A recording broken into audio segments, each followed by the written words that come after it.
आपने अपनी लाइफ में एक सिंगल बंदा ऐसा नहीं देखा होगा जो ये मानने को तैयार हो कि उसकी सोच छोटी है,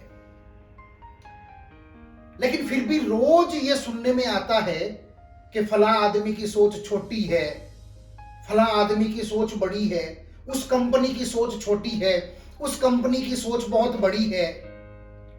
और फिर जब सबको ये लगता है कि उसकी सोच तो बड़ी है, तो समझने वाली बात यह है साहब कि फिर सोच छोटी है किसकी।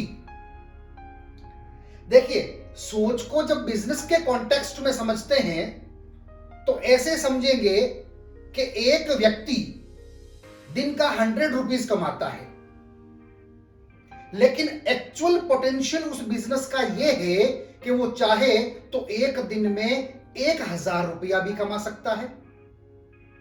आपको यह आंकड़ा थोड़ा छोटा लगता होगा, चलिए दूसरे तरीके से समझते हैं इसको कि एक कंपनी जिसका मंथली टर्नओवर 50 लाख रुपए है, बट एक्चुअल में उस कंपनी का, उस बिजनेस का पोटेंशियल यह है कि वो 2 करोड़ रुपए मंथली का टर्नओवर कर सकती है। यानी कि कमाई तकरीबन 3 गुना हो सकती है और इसकी पूरी संभावना दिखाई देती है। लेकिन इसके लिए काम करने के तरीके में बदलाव करने की जरूरत है। इसके लिए हो सकता है कि थोड़ा बहुत कुछ खर्च करने की जरूरत है, कुछ हटाना पड़ सकता है, कुछ नया जोड़ना पड़ सकता है, कुछ लर्न करना पड़ सकता है, कुछ अनलर्न करना पड़ सकता है, कुछ पैटर्न चेंज करना पड़ता है।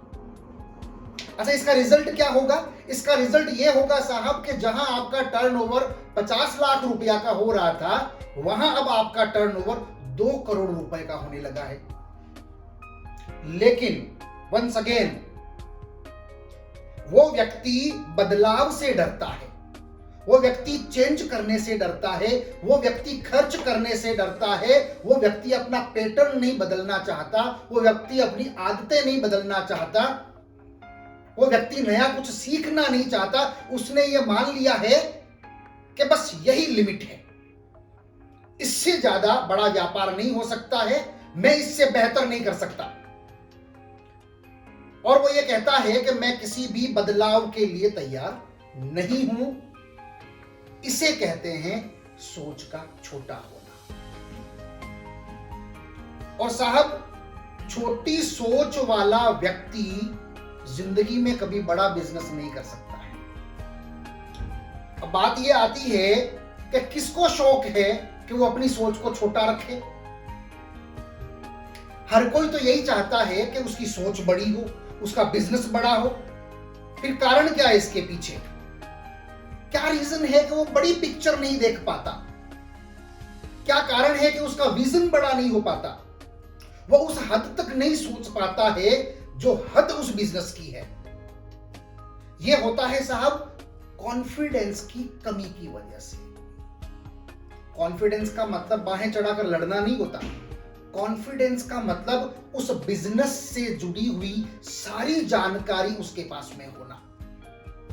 कॉन्फिडेंस आता है नॉलेज से, कॉन्फिडेंस आता है पूरी इंफॉर्मेशन गैदर करने से कि कितना बड़ा मार्केट है, कितने लोगों तक पहुंचा जा सकता है, किस तरीके से पहुंचा जा सकता है, क्या बदलाव करने से वहां जाया जा सकता है, डिजिटल मार्केट से कैसे जाया जा सकता है, सेमिनार से कैसे जाया जा सकता है, वीकली मीटिंग से कैसे जाया जा सकता है, किन लोगों को किस तरीके का ऑफर देने से वहां पहुंचा जा सकता है, कितने आउटलेट खोलने से वहां पहुंचा जा सकता है, किस किस तरीके का जमाने में बदलाव हुआ है उसको अडॉप्ट करके वहां पहुंचा जा सकता है। जिस दिन किसी कंपनी को, किसी लीडर को, किसी व्यक्ति को उस बिजनेस का असली पोटेंशियल पता चल जाएगा और वहां तक कैसे पहुंचना है इसकी जानकारी हो जाएगी, उसी दिन उस व्यक्ति का सेल्फ कॉन्फिडेंस बढ़ जाएगा।